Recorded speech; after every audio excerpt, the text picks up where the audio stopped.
आज की नई कहानी। 18वीं पुतली तारामती की कथा इस प्रकार है। राजा विक्रमादित्य की गुणग्राहिता का कोई जवाब नहीं था। वे विद्वानों तथा कलाकारों को बहुत सम्मान देते थे।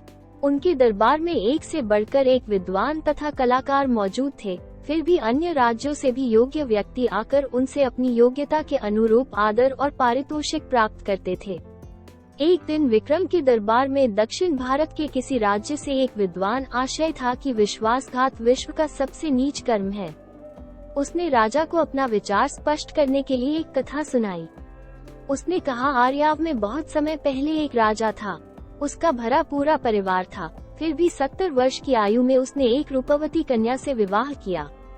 वो नई रानी के रूप पर इतना मोहित हो गया कि उससे एक पल भी अलग होने का उसका मन नहीं करता था। वो चाहता था कि हर वक्त उसका चेहरा उसके सामने रहे। वो नई रानी को दरबार में भी अपने बगल में बिठाने लगा। उसके सामने कोई भी कुछ बोलने का साहस नहीं करता, मगर उसके पीठ पीछे सब उसका उपहास करते। राजा के महामंत्री को ये बात बुरी लगी। उसने एकांत में राजा से कहा कि सब इसकी आलोचना करते हैं। अगर वो हर पल नई रानी का चेहरा देखता रहना चाहता है तो उसकी अच्छी सी तस्वीर बनवाकर राज सिंहासन के सामने रखवा दे। चूंकि इस राज्य में राजा के अकेले बैठने की परंपरा रही है, इसलिए उसका रानी को दरबार में अपने साथ लाना अशोभनीय है।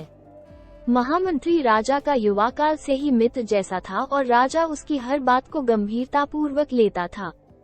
उसने महामंत्री से किसी अच्छे चित्रकार को छोटी रानी के चित्र को बनाने का काम सौंपने को कही।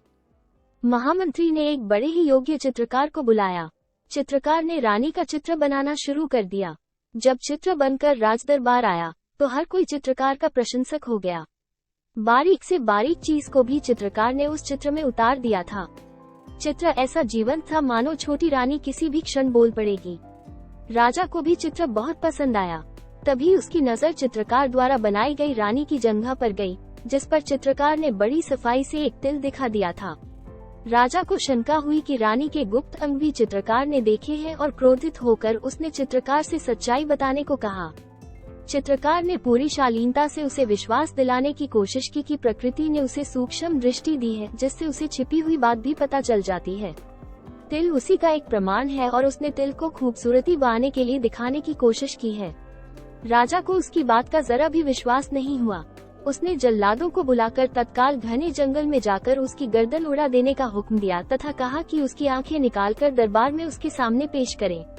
महामंत्री को पता था कि चित्रकार की बातें सच हैं। उसने रास्ते में उन जल्लादों को धन का लोभ देकर चित्रकार को मुक्त करवा लिया तथा उन्हें किसी हिरण को मारकर उसकी आंखें निकाल लेने को कहा, ताकि राजा के विश्वास हो जाए कि कलाकार को खत्म कर दिया गया है। चित्रकार को लेकर महामंत्री अपने भवन ले आया तथा चित्रकार वेश बदलकर उसी के साथ रहने लगा। कुछ दिनों बाद राजा का पुत्र शिकार खेलने गया तो एक शेर उसके पीछे पड़ गया। राजकुमार जान बचाने के लिए एक पेड़ पर चढ़ गया।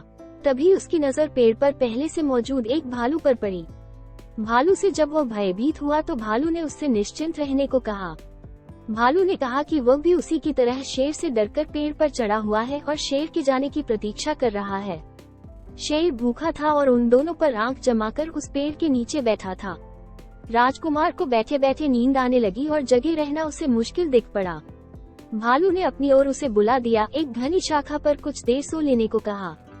भालू ने कहा कि जब वो सोकर उठ जाएगा तो वो जागकर रखवाली करेगा और भालू सोएगा। जब राजकुमार सो गया तो शेर ने भालू को फुसलाने की कोशिश की।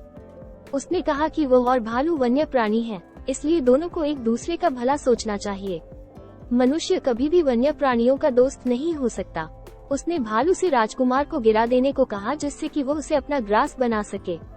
मगर भालू ने उसकी बात नहीं मानी तथा कहा कि वो विश्वासघात नहीं कर सकता। शेर मन महसूस कर रह गया। 4 घंटों की नींद पूरी करने के बाद जब राजकुमार जागा तो भालू की बारी आई और वह सो गया। शेर ने अब राजकुमार को फुसलाने की कोशिश की। उसने कहा कि क्यों वो भालू के लिए दुख भोग रहा है। वो अगर भालू को गिरा देता हो तो शेर की भूख मिट जाएगी और वो आराम से राजमहल लौट जाएगा। राजकुमार उसकी बातों में आ गया। उसने धक्का देकर भालू को गिराने की कोशिश की, मगर भालू न जाने कैसे जाग गया और राजकुमार को विश्वासघाती कहकर खूब धिक्कारा। राजकुमार की अंतरात्मा ने उसे इतना कोसा कि वो गूंगा हो गया। जब शेर भूख के मारे जंगल में अन्य शिकार की खोज में निकल गया तो वो राजमहल पहुंचा। किसी को भी उसके गूंगा होने की बात समझ में नहीं आई।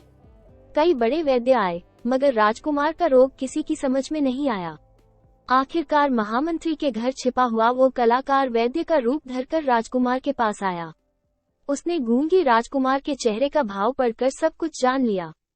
उसने राजकुमार को संकेत की भाषा में पूछ कि क्या आत्मग्लानि से पीड़ित होकर वो अपनी वाणी खो चुका है, तो राजकुमार फूट फूट कर रो पड़ा।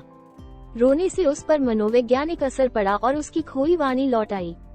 राजा को बड़ा आश्चर्य हुआ कि उसने राजकुमार के चेहरे को देखकर सच्चाई कैसे जान ली। तो चित्रकार ने जवाब दिया कि जिस तरह कलाकार ने उनकी रानी की जांघ का तिल देख लिया था।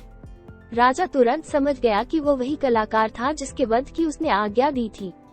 वो चित्रकार से अपनी भूल की माफी मांगने लगा तथा ढेर सारे इनाम देकर उसे सम्मानित किया। उस दक्षिण के विद्वान की कथा से विक्रमादित्य बहुत प्रसन्न हुए तथा उसके पांडित्य का सम्मान करते हुए उन्होंने उसे 1,00,000 स्वर्ण मुद्राएं दी।